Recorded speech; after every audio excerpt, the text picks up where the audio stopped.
Good morning all of you. Welcome to Anjan TV1 news. 81 మందికి CMRF చెక్కుల పంపిణీ.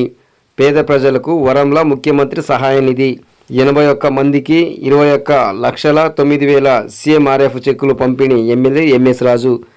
ఆంధ్రప్రదేశ్ శ్రీ సత్యసాయి జిల్లా మడకశిర నియోజకవర్గం మడకశిర పట్టణం నందు ఎమ్మెల్యే క్యాంపు కార్యాలయంలో ఆసుపత్రి బిల్లులను ముఖ్యమంత్రి సహాయ నిధికి అర్జీలు పెట్టుకున్న 81 మందికి అక్షరాల 21,09,000 CMRF చెక్కులు పంపిణీ టీడీపీ జిల్లా అధ్యక్షులు ఎమ్మెల్యే ఎంఎస్ రాజు పంపిణీ చేయడం జరిగింది. ఈ నేపథ్యంలో ఎమ్మెల్యే ఎంఎస్ రాజు కూటమి ప్రభుత్వంలో పేద ప్రజలకు ముఖ్యమంత్రి సహాయ నిధి ఒక వరంలా మారిందని, ప్రజలు ఆరోగ్య సమస్యల పట్ల ఆసుపత్రికి వెళ్లి చికిత్స చేయించుకున్న బిల్లులను ముఖ్యమంత్రి సహాయ నిధికి అర్జీలు పెట్టుకున్న వారందరికీ సకాలంలో ముఖ్యమంత్రి సహాయ నిధి ద్వారా చెక్కులు మంజూరు కావడం జరుగుతుందని పేర్కొన్నారు.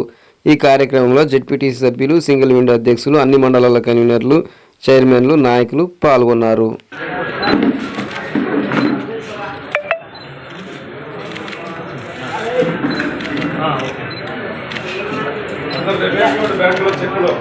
ಎಲ್ಲರೂ ಲೇಟ್ ಮಾಡ್ದಂಗೆ ನಾಳೆನೇ ಹೋಗಿ ನಿಮ್ಮ ಅಕೌಂಟ್ಗೆ ಬ್ಯಾಂಕಲ್ಲಿ ಹಾಕ್ಬಿಡಿ ಚೆಕ್ನ.